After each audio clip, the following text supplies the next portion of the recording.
안녕하십니까. 행복한 아침 이재용입니다. 안녕하세요. 정예인입니다. 오늘은 8월 20일 목요일이고요. 요즘 기억력 어떠세요? 가물가물하고 뭐 깜빡깜빡하고 이러세요? 나이가 들수록 기억력도 떨어지고 뇌 기능도 저하된다 이렇게만 생각하고 있었는데 8, 90대에도 뇌 기능을 끌어올릴 수 있는 방법이 있답니다. 네, 그렇습니다. 매일 5분에서 15분 정도 짧은 뇌 훈련을 꾸준히 한 결과 나이와 관계없이 전반적인 뇌 건강 지표가 좋아졌다고 하는데요. 오늘부터라도 하루 5분 정도 단어 외우기나 퍼즐 맞추기 등 이렇게 뇌 건강을 좀 깨울 수 있는 작은 습관 하나 들여보시면 좋을 것 같습니다. 자, 그럼 목요일에 행복한 아침도 밝고 활기차게 시작해 볼게요.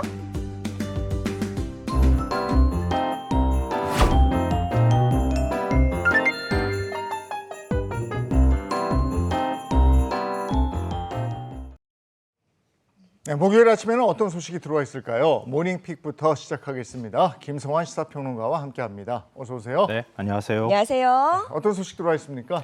최근 경찰관에게 욕설과 위협을 쏟아내는 10대 학생의 영상이 온라인에서 논란이 되고 있습니다. 형사처벌을 받지 않는 촉법소년 연령 기준을 둘러싼 논쟁에도 다시 불이 붙고 있습니다. 최근 3년간 교통사고를 분석한 결과 8월의 음주운전 사고 치사율이 가장 높은 것으로 나타났습니다. 전체 음주운전 사망자 중 8월 사망자는 11.2%를 차지했고요. 지역별 사고는 수도권에 집중됐지만 치사율은 강원이 2.9로 가장 높았고 전북과 경남이 그 뒤를 이었습니다. 또 음주운전 사고 자체는 40대가 가장 많이 일으켰지만 사망자 비율은 20대가 가장 높았습니다. 요즘 주식시장에서 나만 기회를 놓칠까 하는 이른바 포모 심리에 투자에 뛰어드는 청년들이 늘고 있습니다. 청년층을 휩쓴 포모 투자의 명암, 잠시 후 자세히 살펴보겠습니다. 최근 한 고속버스 기사의 따뜻한 선행이 화제가 되고 있습니다. 이 기사는 운행 중 한 승객이 건강 문제로 용변 실수를 하자 휴게소에서 직접 씻겨들었고요.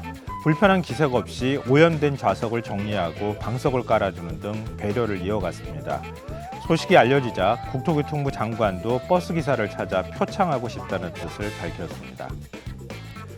30년 넘게 이어진 에스컬레이터 한 줄 서기 문화가 다시 바뀔지 관심이 쏠리고 있습니다.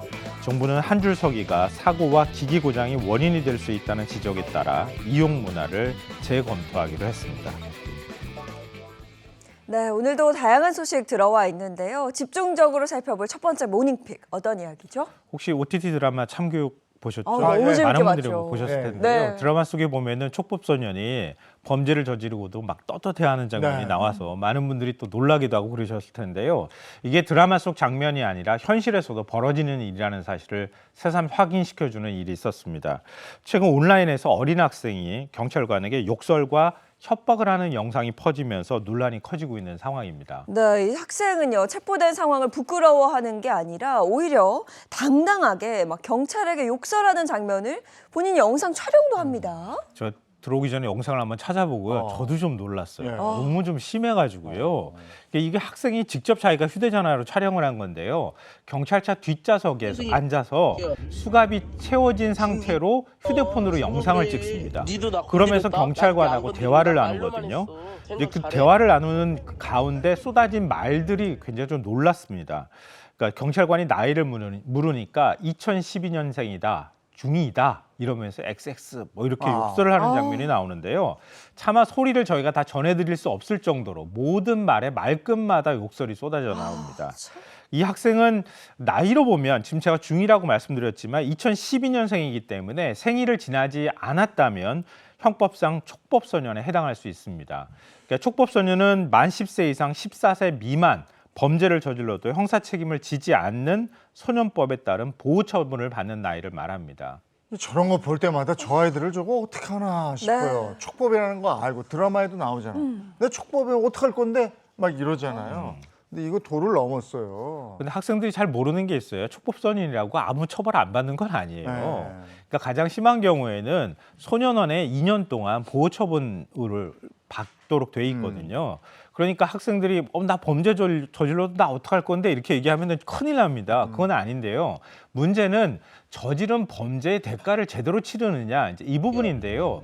이게 사회적으로 논란이 계속 되고 있는 겁니다. 그러니까 그러자 정부도 현재 만 14세 미만인 촉법소년 연령 기준을 만 13세 미만으로 한 살 낮추는 방안을 현재 검토하고 있는데요. 다만 한 살 낮추는 것만으로 청소년 범죄를 막을 수 있느냐 이런 반론도 만만치는 않습니다. 그러니까 처벌 강화와 함께 재범 교육, 방지 교육과 피해자 보호까지 함께 이루어져야 한다. 이런 지적도 나오고 있는 상황입니다. 예, 이게 처벌 연령을 낮추고 뭐 강하게 처벌하고 이런 것도 좋은데 현장에서 공권력이 먹혀야 되잖아요. 네네. 근데 저런 수모를 당할 정도면 저거는 다시 한번 점검을 해보고 좀 강력하게 공권력을 발휘할 수 있도록 제도적인 뒷받침을 해줘야 되겠다 이런 생각이 듭니다. 다음 픽은요. 요즘 나만 빼고 모두 주식으로 돈 버는 것 같다. 이런 포모 심리에 시달리시는 분들이 굉장히 많죠. 그러니까 투자했다가 또 반대로 그런 얘기를 하시는 분들도 있죠. 투자했다가 나 돈 엄청나게 많이 잃었어 이렇게 네. 얘기했을 텐데요. 더 많죠. 근데 보통은요. 나만 빼놓고 돈을 다 버는 것 같다고 하는 상실감이 훨씬 큽니다. 그것 때문에 이제 주식 투자에 나서는 분들이 굉장히 많고요. 특히 청년층이 주식 투자를 많이 하다가 손실을 보는 경우가 굉장히 많습니다. 그러니까 적금을 깨서 반도체 주식 투자를 하기도 하고요. 몇 년 동안 일해서 모은 아르바이트를 비롯 한 종목에 투자를 했다가 주가가 급락해서 손실을 보는 경우까지 나타나고 있습니다. 네. 근데 사실 젊은 세대가 뭐 주식에 관심을 갖고 또 주식을 한다는 것 자체가 나쁜 일은 아닙니다. 근데 내가 뭔가 돈을 빨리 벌어야겠다 이런 조급함이 문제가 되거든요. 네, 맞습니다. 그 주변에 계신 분들이 저한테 물어봐요. 지금 주식 투자해도 될까요? 이렇게 물어보면은요, 제가 그렇게 얘기를 합니다. 주식 투자는 시간을 이기는 돈을 가지고 있을 때 하는 겁니다. 그렇죠. 그만큼 기다릴 수 있는 여윳돈을 가졌을 때 하는 거지 조급할 때 주식 투자하면은요 돈도 별로 못 벌고 그냥 금방 팔아야 됩니다. 근데 그거를 견디기가 굉장히 어렵다고 하는 거예요. 특히 청년층 같은 경우에는 결혼도 해야 되죠. 또 아이도 낳아야 되죠. 전셋집을 구하든 아니면 집을 또 사야 되기도 하죠. 돈을 많이 벌어야 되겠다는 그 중압감에 시달릴 수밖에 없는 거거든요. 그러다 보니까 그 조급함 때문에 주식 투자에 성급하게 나서는 경우가 많고요. 또 SNS를 보면은 다 돈 번 사람밖에 없잖아요. 돈 잃었다는 사람 별로 안 보여요. 맞아요. 다 대박 났거든요. 네네. 그러니까 돈 벌었다는 사람만 보이고 돈을 잃었다는 사람이 안 보이니까 그럼 나도 주식 투자하면 돈 벌겠구나 이런 착시 현상 같은 게 생긴다는 거예요. 그러니까 조급한 마음에 빚내서 투자하고 레버리지 투자하고 이렇게 위험한 투자를 하는 거잖아요. 네, 맞습니다. 그래서 전문가들은 조언을 하는 거예요. 지금 사면 늦는다는 분위기에 휩쓸리기보다는 내가 감당할 수 있는 게 어디까지인가 이걸 먼저 생각하라 이렇게 조언을 하고 있습니다. 한창 오를 때는 좋죠. 근데 요즘 같은 땐 보세요. 주변에 뭐라 그러나. 무주식이 상팔자라고 그래요. 잘 생각하셔야 됩니다. 다음 모닝픽은요? 에스컬레이터 타실 때 한 줄 서기 많이 하시잖아요. 예. 네네. 그러니까 그 한 줄 서기가 문화로 정착된 건 그렇게 오랜 기간이 걸린 건 아니에요. 그러니까 2002년 월드컵을 계기로 하나의 문화로 정착이 된 건데요. 그런데 한 줄 서기가 좀 문제가 있다 이런 지적이 있어서 두 줄 서기를 하라고 하는 거 아마 이렇게 뭐 표 같은 거 붙인 거 보신 분들이 있으실 거예요. 네. 그러니까 2007년에는 두 줄 서자는 캠페인이 다시 시작되기도 했었는데요. 근데 이미 한 줄 서기가 시작이 돼서 익숙해진 탓에 이 호응이 별로 좋지 않아서 정부도 그냥 두 손 두 발 들고 그냥 지금 한 줄 서기를 그냥 하는 것으로 내버려둔 상황인데요. 그런데 이게 점차 사고 위험이 높아진다는 지적에 따라서 정부가 다시 한번 검토하자 이 검토를 다시 하기로 했다고 합니다. 네. 그러니까 이번에 다시 논의하는 이유가 역시 안전 때문이라는 이야기죠. 네, 맞습니다. 최근 10년 사이에 발생한 에스컬레이터 중대 사고가 135건인데요. 이용자 과실이 원인인 사고가 90건으로 가장 많았고요. 이용자 과실 사고의 78%가 넘어짐 사고였는데 피해자가 대부분 65세 이상이었다고 합니다. 그러니까 걸어 내려가는 사람들에게 길을 비켜주다가 중심을 잃고 쓰러져서 다치는 고령층이 많다고 하는 건데요. 또 한 줄 서기가 계속이 되면 에스컬레이터 한쪽에 하중이 집중이 돼서 부품 마모와 고장 가능성이 높아진다라고 하는 지적도 있다고 합니다. 근데 반면에 출퇴근 시간에 한쪽을 비워둬야 이동이 빠르고 두 줄로 이동하면 불만이 커져서 잘 지켜지지 않을 거다. 이런 반론도 만만치 않기 때문에 정부 입장에서는 당장 두 줄서기로 시작하겠다 이런 뜻이 아니고요. 일단 상황을 충분히 검토해 보고 그리고 난 다음에 두 줄서기를 다시 시행할지 그때 가서 확인을 하겠다. 이렇게 얘기를 하고 있다고 합니다. 참 이게 문화 하나 바꾸는 게 이렇게 쉽지가 않습니다. 네. 왜 이래 오른쪽으로 그냥 서 있고 왼쪽은 빨리 가는 사람들을 위해서 비워두는 게 이렇게 딱 돼 있고요. 얘기하려고 양쪽에 쓰다 보면 밑에서 자꾸 뭔가 신호를 그쵸. 주는 것 같아서 이쪽으로 들어가거든요. 맞아요. 이 하루아침에 고쳐지기가 쉽지 않을 것 같습니다. 그런데 안전을 위해서라면 습관도 바꿔야죠. 네. 예, 알겠습니다. 오늘 여기까지 하겠습니다. 김성환 시사평론가와 함께했습니다. 고맙습니다. 고맙습니다.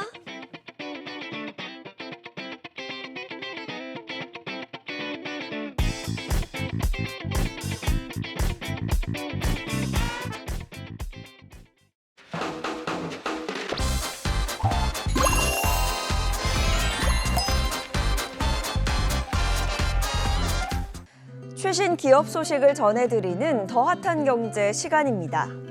에너지, 로봇, 반도체를 새로운 성장축으로 키우고 있는 대기업 D사의 소식입니다. D사는 차세대 원전으로 주목받는 소형 모듈 원전 SMR 사업을 확대하며 미래 에너지 시장 공략에 속도를 내고 있고요. 협동 로봇을 넘어 AI 기반 지능형 로봇 솔루션으로 사업 영역을 넓히고 있습니다. 여기에 반도체 후공정과 첨단 소재 사업까지 육성하며 새로운 성장 동력을 키우고 있습니다.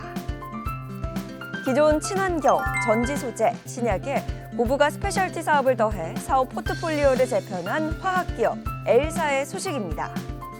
L사는 전기차 배터리의 성능과 안정성, 가격을 좌우하는 핵심 소재인 양극재 사업을 강화하고 있는데요.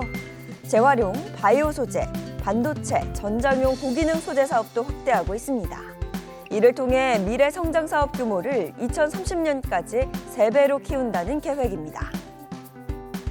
해외 의존도가 높은 국방 반도체 기술 자립에 나선 방산기업 H사의 소식입니다. H사는 국내 대학들과 손잡고 레이더와 위성통신에 들어가는 핵심 반도체 칩을 자체 기술로 개발하고 있는데요. 특히 우주와 지상 간 통신 품질을 높이는 동시에 레이더의 여러 기능을 하나의 칩에 담는 초고주파 반도체 기술 확보에 집중하고 있습니다. 고부가 가치 소재로 체질 개선에 나선 석유화학기업 K사의 소식입니다. K사는 전기차 타이어의 마모와 연비, 내구성을 높여주는 고기능 합성고무 SSBR의 생산 능력을 확대했고요. 자동차와 선박 등에 쓰이는 특수 합성고무 EPDM과 폴리우레탄 핵심 원료인 MDI 생산 능력도 늘리고 있습니다.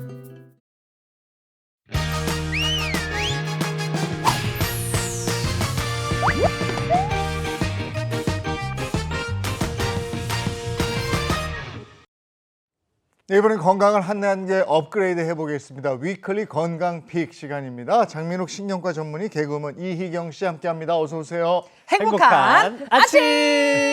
네, 반갑습니다. 자, 희경 씨, 이번 네. 주 건강 픽 키워드는 뭐예요? 이번 주에도 건강픽 3가지 준비했는데요. 요요 현상, 주식, 아들 머리는 엄마 준비해봤습니다. 어떤 내용일지 궁금하시죠? 먼저 요요 현상 어떤 내용일지 픽해볼게요. 픽! 요요 현상 오히려 건강에 좋다?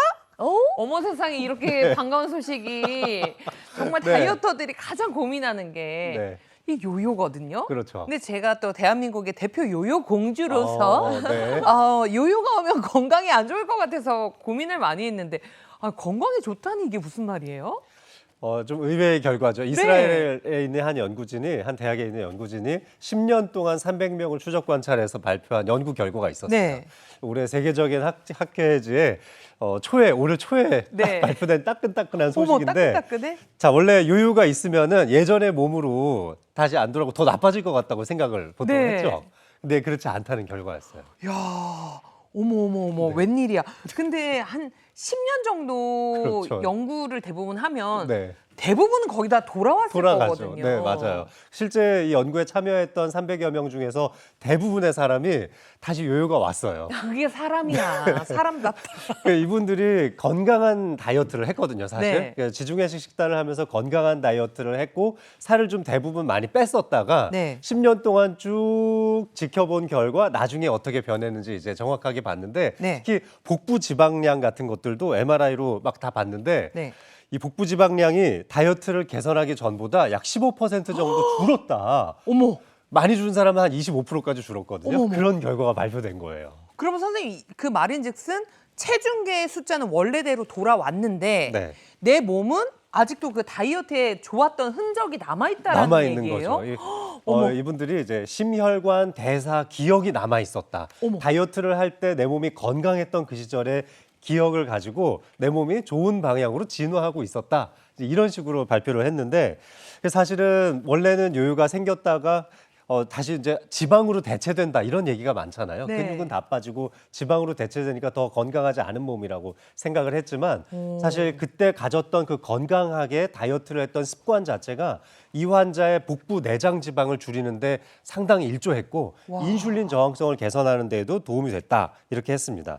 근데 이제 당연히 이 체중 감량은 그때 한 번만 하는 게 아니라 평생 유지해야지 맞아요. 더 좋은 결과를 하는데요. 하지만 이런 건강한 식생활과 식습관에 대한 기억을 정확하게 갖고 있다면 꽤나 오랫동안 그 긍정적인 힘이 작용할 수 있다는 결과였던 거죠.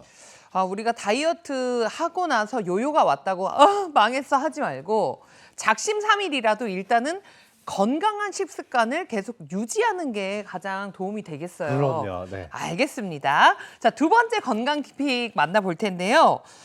주식 나와 있습니다. 어떤 내용일까요? 픽! 옆 사람 주식 대박 나면 전치 사주 고통 느낀다입니다. 오늘 모닝픽에서도 지금 주식 얘기가 나왔었어요. 근데 이거 너무 내 얘기예요, 진짜. 네. 전치 4주 전치 사주. 전치 사주 뼈를 고통을 깎는. 느껴. 내가 그분의 계좌에 1원도 투자를 해준 건 아닌데도 너무 아프더라고요. 근데 이게 정말 말이 진짜 되는 거예요? 전치 4주만큼 다쳤다 그런 얘기는 아니고 그만큼의 통증을 느꼈다. 네, 고통을 라는 느낀다니까요. 뜻이기도 하는데요. 사실 우리가 사회적으로 뒤처진다는 느낌을 받을 때 가장 큰 스트레스를 받게 되는데 네. 그때의 고통 수치가 버금간다라는 뜻인데 아. 우리 뇌에 이 양쪽 뇌를 연결시켜주는 뇌량이라고 하는 곳에 이 배측 전 대상회질이라고 하는 굉장히 특이한 부분이 있습니다. 이쪽 부분이 사실은 경고장치나 마찬가지인데 내가 극심한 스트레스, 소외감 뭐 이런 것들이 있을 때 이쪽 이제 경고등이 켜진다는 거예요. 원래는 손가락을 베인다거나 문틈에 네. 발이 꽉 찌인다거나 했을 때 이쪽 부분에서 빨간색 경고등이 빡 켜진다는 건 우리가 알고 있었거든요. 네. 근데 2000년대 이후에 이 뇌과학자들이 굉장히 흥미로운 사실을 발견했는데 이런 사회적으로 뒤처지는 느낌, 소외감, 외로움 이런 것들을 느낄 때에도 비슷한 반응이 이 배측 전대상회질에서 나타난다는 걸 발견한 거죠. 그러면 누가 잘 되면 이 부분에 뭔가 자극이 되면서 네. 막 고통스러워진다 이런 얘기예요? 우리 옛말에 이제 사촌이 땅을 사면 배가 아프다. 있죠. 근데 뭐 일론 머스크가 땅을 잔뜩 샀다고 배가 아파요?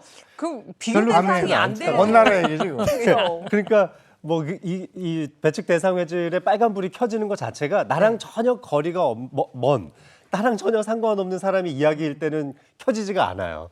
그런데 이 경고등이 내가 비교할 수 있는 대상군에서 발생했을 때 빨간 불이 켜진다는 거죠. 아하. 이거는 나랑 경쟁 관계에 있는 사람이라는 의미가 있다는 거고 여기에서 나의 생존이라든지 사회적인 나의 지위가 상대적으로 뒤처질 수 있다는 위기의식이 발생한 겁니다. 어머, 그런 거구나. 전 그것도 모르고 이렇게 막 통증을 느끼다가 어우, 이경 못돼 처먹었어 이러면서 이제 제가 막 그랬는데 제가 못돼서 그런 건 아니네요.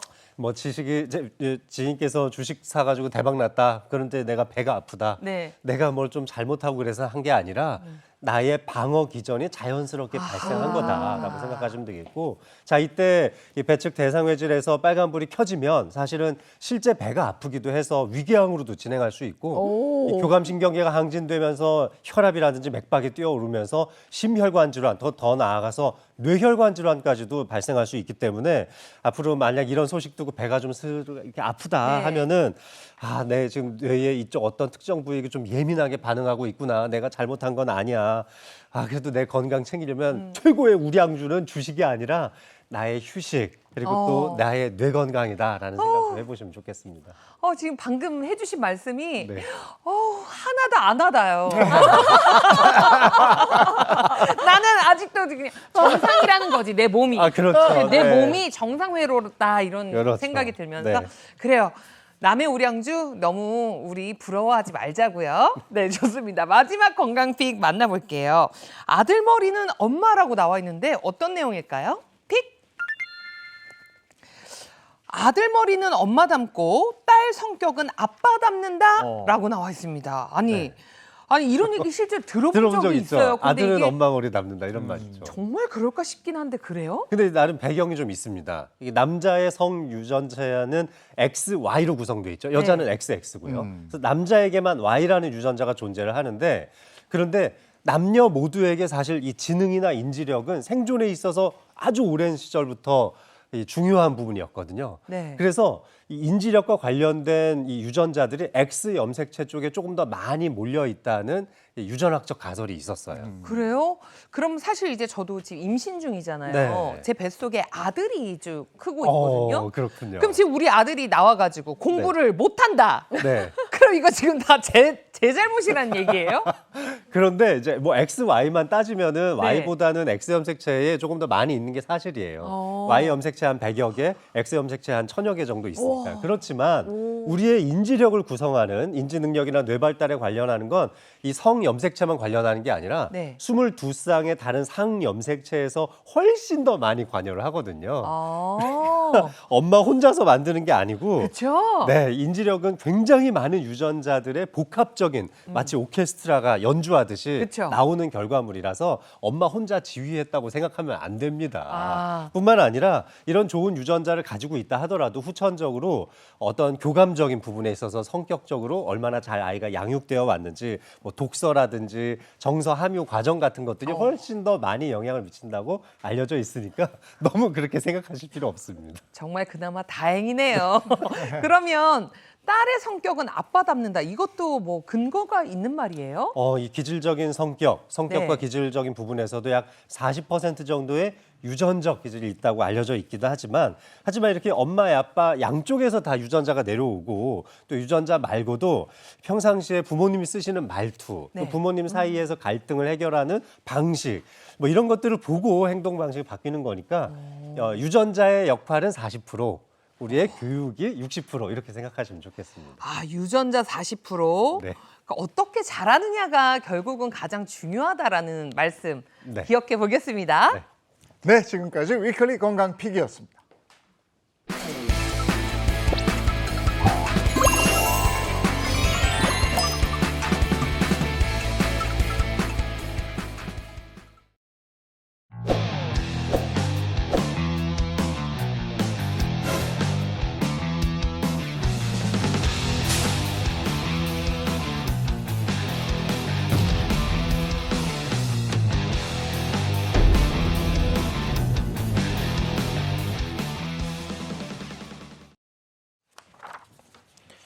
행복한 아침 함께하고 계신 지금 시각이 막 8시 29분이 됐습니다. 이번에는 건강 리모델링 한번 하겠습니다. 민혜영 가정의학과 전문의 모셨습니다. 어서 오세요. 안녕하세요. 네, 안녕하세요. 반갑습니다. 그리고 양기영 소화기내과 전문의도 함께합니다. 어서 오세요. 안녕하세요. 네, 두 분 반갑습니다. 오늘 주제는요, 냄새 특집 2탄입니다. 냄새가 보내는 건강 적신호 한번 알아보려고 하는데요. 지난주에는 이제 여름철에 우리가 땀을 많이 흘리잖아요. 그 땀으로 인한 곳곳에서 나는 냄새, 원인, 그리고 관리법에 대해서 한번 알아봤는데요.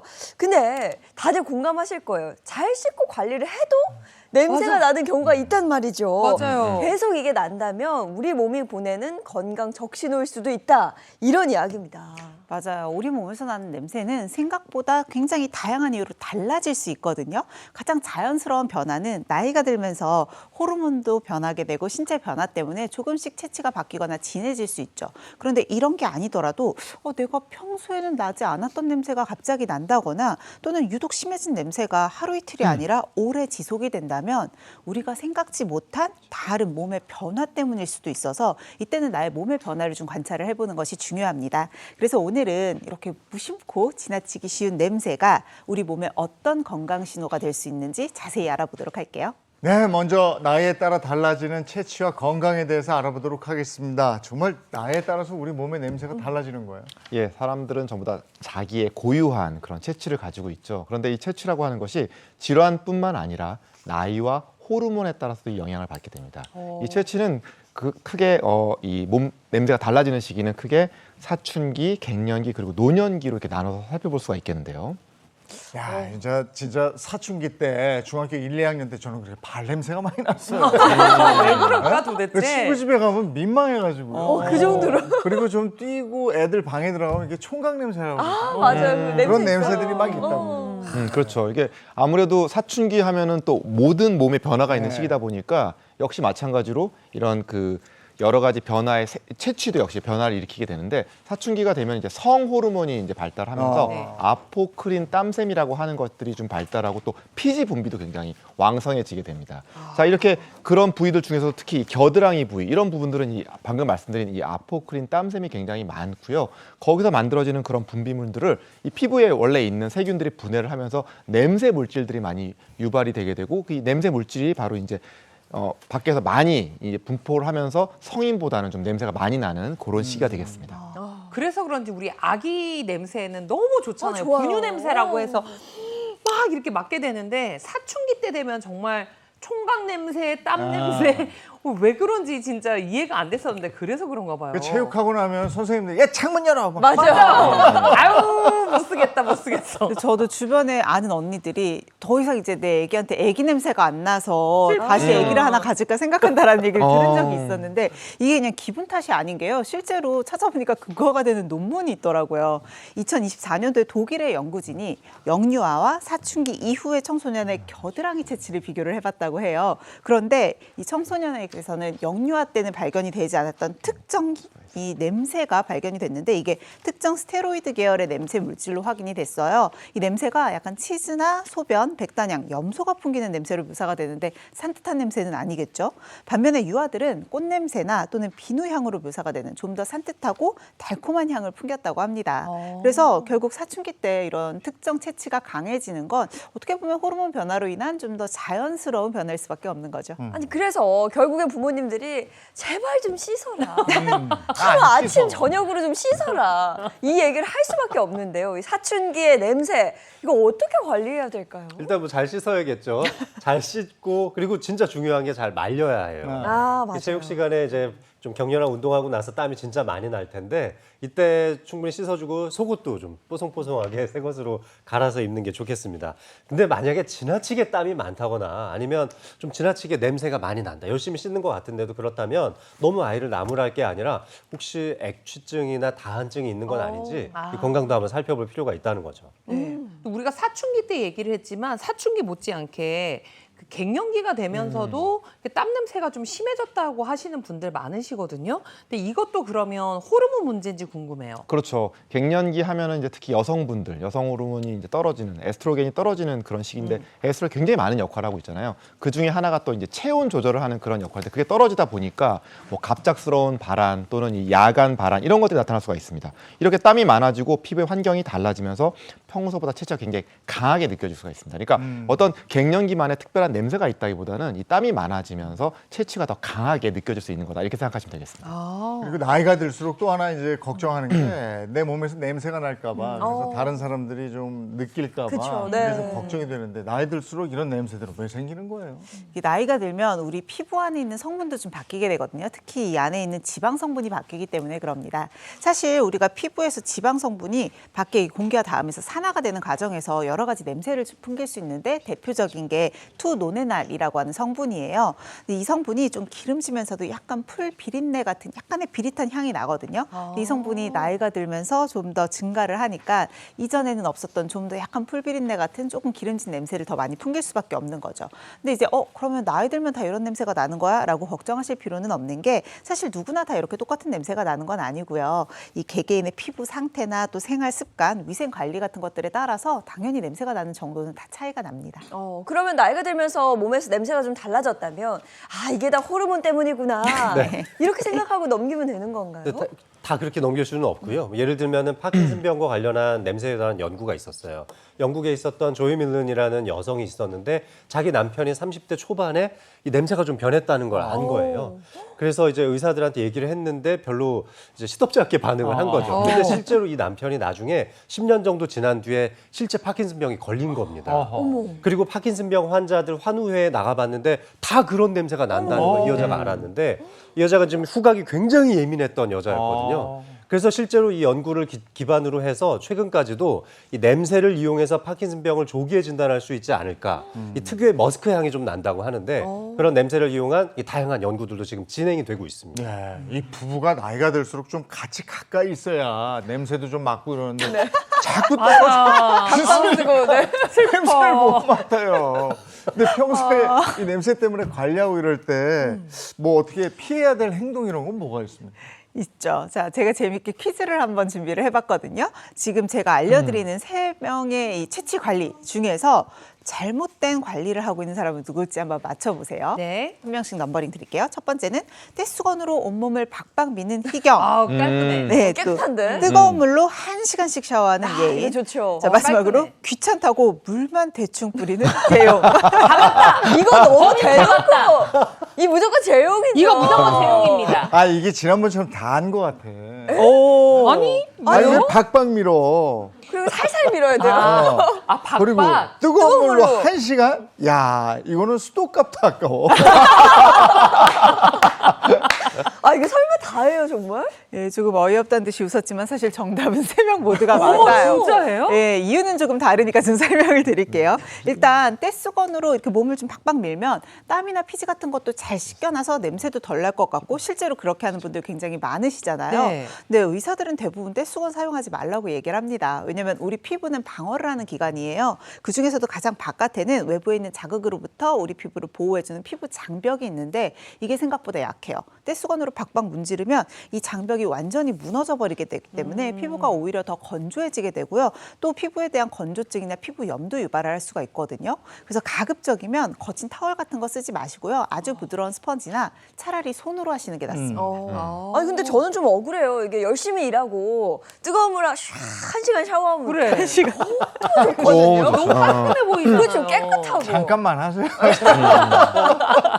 근데 이거 왜 안 좋은 거예요? 그렇죠. 이게 정말 샤워 시간이 정말 내 하루 중에서 가장 너무 행복한 시간 그쵸, 이렇게 말씀하시는 게 굉장히 어려워요. 많이 있잖아요. 뭐 이게 무슨 핸드폰을 보는 것도 아니고 내가 몸을 위해서 하는 건데. 하지만 이게 이제 방금 말씀하신 것처럼 이제 수도세하고 그다음에 이제 채취 관리에는 좋지가 않습니다. 자, 일단 뜨거운 물에 피부가 장시간 노출이 되면요. 피부를 원래 보호하는 유분층인데 그것들까지 너무 과도하게 씻겨 나가서 피부가 건조해지고 예민해지면서 정상적인 피부 환경이 흐트러져서 채취 관리에는 좋지가 않습니다. 또 이게 뜨거운 물에 너무 오래 노출이 되게 되면요. 혈관이 확장을 하죠. 그러면서 이제 혈압이 떨어지거나 너무 심하게 되면 이제 실신까지도 이어질 수가 있습니다. 특히 원래 심혈관계 질환을 갖고 있던 분들이다. 그럼 더욱더 이제 주의가 필요하겠죠. 그러니까 결론을 말씀드리면은 샤워를 좀 이제 약간 너무 뜨겁지 않은 약간 체온보다 약간 높은 미지근한 물로 가지고 한 5에서 한 10분 정도를 넘지 않도록 이렇게 좀 짧게 끝내는 것이 체온에는 좋겠습니다. 그럼 물만 뿌려서 잠깐 씻는 거죠. 일단은 뭐 피부에 남아있는 이런 피지라든지 각질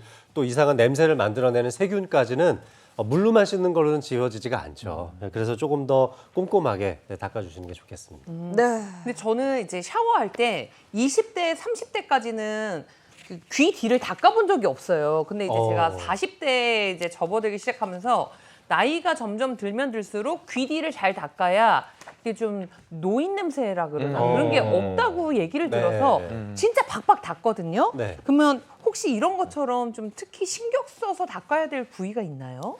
저도 요즘 귀 뒤를 우리 미용쌤도 냄새 나는 것 같아서.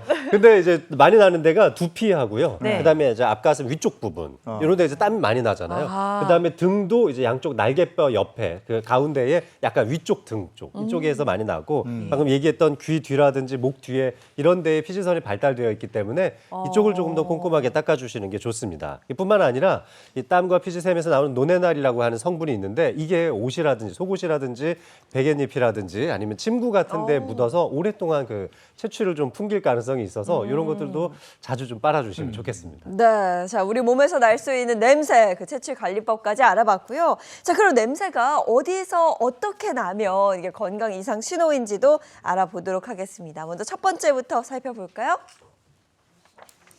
야, 이곳 냄새 달라졌다면 건강 적신호, 바로 입냄새입니다. 근데 입냄새가 단순히 구강 문제가 아닌 경우도 있나 봐요. 그렇죠. 이렇게 양치를 내가 정말 열심히 했다. 이런데도 계속 입냄새가 좀 올라온다. 이러면은 구강 외의 문제일 가능성이 있습니다. 실제로 연구를 해보면요, 구취가 나는 사람들의 한 10에서 20% 정도는 입 아닌 다른 장기에서의 원인이 있었던 것으로 밝혀졌습니다.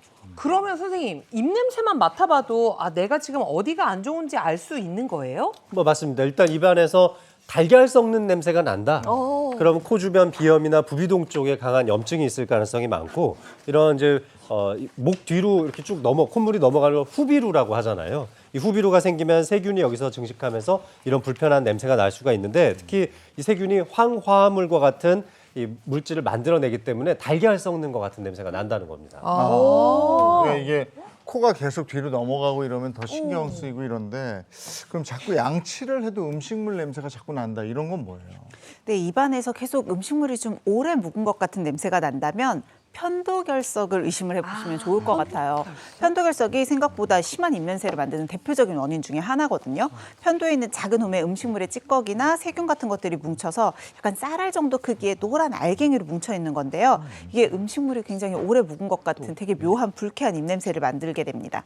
사실 이 편도결석이라고 하는 게 기침을 하거나 또는 양치를 할 때 저절로 튀어나오기도 하는데요. 그렇다고 이렇게 막 거울로 보면서 억지로 빼내시면 안에 상처가 날 수도 있으니까 가급적이면 이비인후과를 방문하셔서 흡입기로 조심히 빼는 게 낫겠죠. 네. 근데 또 입냄새 나는 분들 보면 이게 속에서 올라온다, 속에서 나온 냄새다, 뭐 맞아요. 이런 얘기하는 경우도 있거든요. 이건 어떤 경우죠? 일단 이제 여러 가지 경우가 있겠지만 식도 쪽에서 올라오는 그런 냄새, 바로 위식도 역류 질환을 먼저 생각을 해볼 수가 있겠습니다. 말 그대로 이 식도 위에서 식도 쪽으로 넘어오지 못하게 역류하는 이 막아주는 괄약근이 약해지면서 위산이나 위 내용물이 식도로 역류하면서 신물이 올라오고 또 그러다 보니까 입에서 시거나 아니면 쓴맛이 느껴질 수가 있고요. 네. 또 이 잦은 트름이나 속트림 이런 것들과 함께 이 냄새가 이제 구강 쪽으로 올라오는 그런 상황이 되는 건데요. 특히 또 중요한 게요. 위 안에 있는 이 균이 바로 이 냄새의 원인일 수가 있습니다. 균? 아니 근데 균은 위 안에 있는데 어떻게 그게 입냄새에 관여를 할 수가 있어요? 그렇죠. 이 균 너무 유명해서 이 정답 말씀드리면 다들 아 맞아 하고 아실 수도 있는데 바로 헬리코박터 파일로리 균입니다. 예. 많이 들어봤어요. 그렇죠. 이 균이 이제 잘 알려져 있는 것은 이제 위장에서 염증을 일으킨다는 건데 이렇게 염증을 일으키게 되면 당연한 얘기지만 소화 기능이 떨어지게 될 거고요. 그러면 소화가 잘 되지 않은 그런 여러 가지 그런 냄새들이 식도를 타고 위에까지 입 안까지 올라오게 되는 거겠죠. 입안에서 그럼 어떤 냄새가 올라오는 거예요? 뭐 암모니아 냄새 같은 게 막 올라오는 거예요? 그러니까 그 위산이기 때문에 이제 시큰한 냄새나 쓴 냄새 이런 것들이 올라올 수가 있고요. 방금 말씀하신 이 암모니아 또 냄새가 올라오는 경우도 있습니다. 암모니아라는 게 우리가 보통 소변 이런 데서 얘기하잖아요. 말 그대로 이 신장 질환, 그러니까 콩팥 질환이 있을 때도 이런 암모니아 냄새가 좀 올라올 수가 있습니다. 자, 생각해 보면요, 우리 소변이 이제 신장이라고 하는 장기가 우리 몸에 만들어진 여러 가지 그런 노폐물들을 이제 해독을 해서 소변으로 내려보내는 그런 장기인데요. 이런 것들이 잘 기능을 못하게 되면 말 그대로 소변 그 성분들이 몸에 넘치게 될 거 아니에요. 그게 바로 이제 입으로도 올라온다 이렇게 약간 직관적으로 이해하시면 더 쉬울 것 같은데요. 이런 여러 그 우리 몸에 있는 성분들 중에서 요소라고 하는 성분이 잘 분해가 돼야 되는데 그게 잘 넘치다 보니까 입 안에 있는 그런 쪽으로도 침으로도 분비가 되고 이것들이 원래 침 안에 있는 여러 물질들에 의해서 분해가 되면서 암모니아로 이제 변화되면서 그 소변과 비슷한 그런 아주 자극적인 냄새가 날 수도 있는 겁니다. 당뇨가 있는 분들도 입에서 좀 특이한 냄새가 난다고 하는데 그게 어떤 냄새예요? 당뇨가 좀 많이 진행돼서 혈당 조절이 잘 안 되시는 분들은 포도당 대신에 지방을 분해하면서 이 케톤이라고 하는 물질이 나오게 되는데 여기에서 약간 새콤한 과일 향과 같은 아세톤 향이 날 수가 있습니다. 따라서 당뇨를 겪으시고 계시는 분들이 심한 두통이나 의식 저하와 함께 이 입안에서 과일 향의 아세톤 냄새가 난다면 심각한 이 혼수 상태로도 들어갈 수 있는 위험한 시그널이니까 잘 살펴보시면 좋겠습니다.